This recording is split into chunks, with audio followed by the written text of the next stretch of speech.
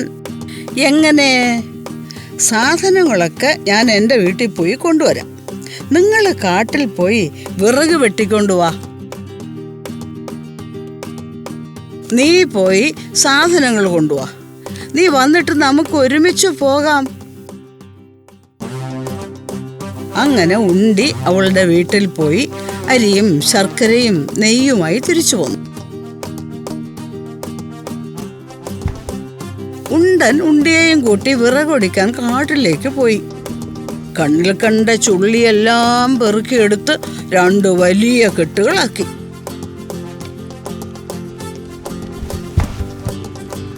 ആ, ഈ കെട്ട് പിടിച്ചോ. ഇത്രയും വിറക് കൊണ്ട് ഒരു 100 ഉണ്ണിയപ്പം ഞാൻ ഉണ്ടാക്കും. എനിക്കും ഉണ്ണിയപ്പം തിന്നാൻ അങ്ങ് കൊതിയായി. അപ്പോഴാണ് ഒരു പ്രശ്നം. ഉണ്ടന്റെ തലയിൽ ആര് വിറക് കെട്ട് വെച്ചു കൊടുക്കും?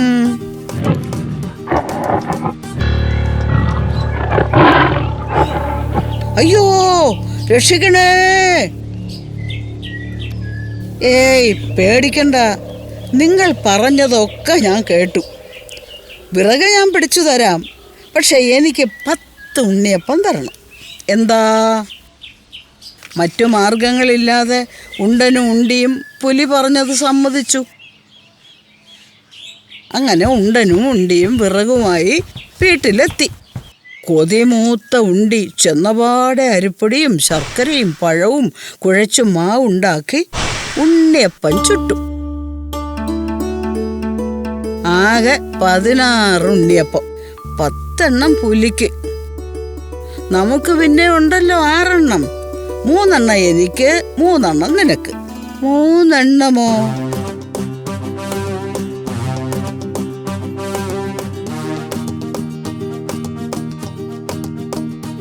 നല്ല രുചി. നമുക്ക് 2 കൂടെ തിന്നാലോ? പുലി അല്ലല്ലോ ഉണ്ണിയപ്പം ഉണ്ടാക്കിയത്. ഉണ്ണിയപ്പം തിന്നു കഴിഞ്ഞപ്പോ ഉണ്ടന്റെയും ഉണ്ടിയുടെയും കണ്ണ് വീണ്ടും ഉണ്ണിയപ്പ ചട്ടിയിലായി. ഇനി 6 ഉണ്ട് ബാക്കി. പുലി വിറകൊന്ന് പിടിച്ചു തന്നല്ലേ ഉള്ളൂ. അതിന് 2 ഉണ്ണിയപ്പം മതി. ആ, അത് മതി.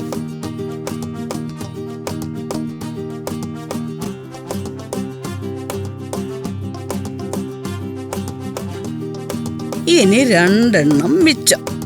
അത് മതി ആ കൊതിയൻ പുലിക്ക്. പക്ഷേ പെരുങ്കൊതിച്ചിയായ ഉണ്ടി ഉണ്ടനറിയാതെ 1 കൂടി തട്ടിയെടുത്തു. മിച്ചം ഉണ്ടായിരുന്ന 1 ഉണ്ടി അറിയാതെ ഉണ്ടനും തിന്നു. നേരം സന്ധ്യയായി. ഉണ്ടനും ഉണ്ടിക്കും വെപ്രാളമായി. പുലി വരുമ്പോ നമ്മൾ എന്തു ചെയ്യും? പേടിക്കാതെ, പുലിയെ നമ്മൾ ഓടിക്കും.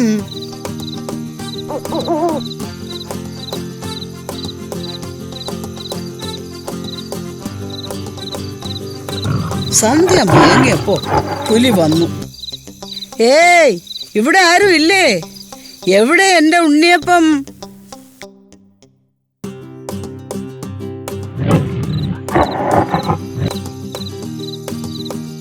ഇറങ്ങി വാ. എന്നെ പറ്റിച്ച് ഒളിച്ചിരിക്കുന്നോ? ഞാനിപ്പൊ കാണിച്ചു തരാം.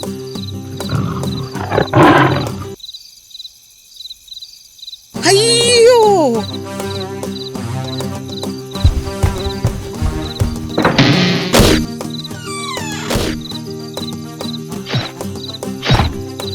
അഹങ്കാരികളെ, തട്ടിൻപുറത്ത് ഒളിച്ചിരിക്കുന്നോ?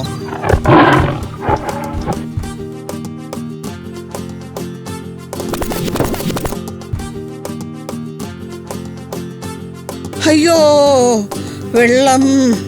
വെള്ളം, എനിക്ക് വയ്യേ.